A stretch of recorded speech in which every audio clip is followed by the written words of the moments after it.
And China has taken a very hard hit over the last number of months. You know, they've lost 3 million jobs. It'll soon be much more than 3 million jobs.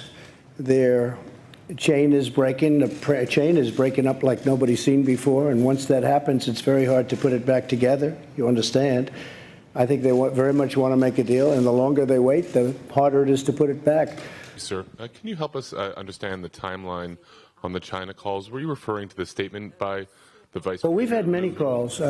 Secretary Mnuchin is here, and you've had many calls over the last 24 hours, but certainly over the last 48 hours. We've had many calls, not just one. This isn't one. And these are high-level calls.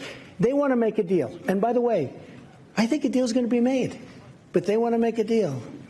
So the Chinese are saying that there weren't any The particular Chinese are not calls. saying that. Excuse me, let me explain something. The vice chairman of China, do you get higher than that other than President Xi? The vice president, the vice chairman, it's like the vice president, the vice chairman made the statement that he wants to make a deal, that he wants to see a calm atmosphere. He wants it all to happen.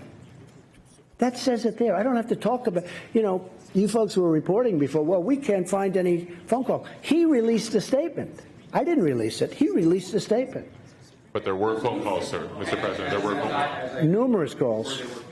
Instability, but that's comes from is the back and forth and the changing statements from yourself, so that it's the way I negotiate. So my question is that a strategy? Is it a strategy to call President Xi an enemy one day and then say that relations are very good the next day, and then it's gone back? It's the way I negotiate. It's done very well for me over the years, and it's doing even better for the country. What's your name? I don't think I know you. I'm Chen Liu from China's Xinhua News Agency. Okay. And my question is just about the U.S. arms sale to Taiwan yesterday, Okay. the F-16s.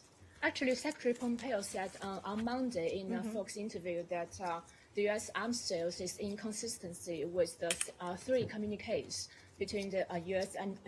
and China. But actually, one of the communiques issued in 1982 said clearly that the U.S. government states it does not seek to carry out a long-term policy of arms sales to Taiwan, and the arms sales to Taiwan will not exceed, in qualitative and quantitative terms, the level of those supplied in recent years since the establishment of the bilateral ties, and it intends gradually to reduce the sale of arms to Taiwan to a final resolution. So how could Secretary Pompeo's statement that it's inconsistency with the communiques, but it actually just violates the communiques?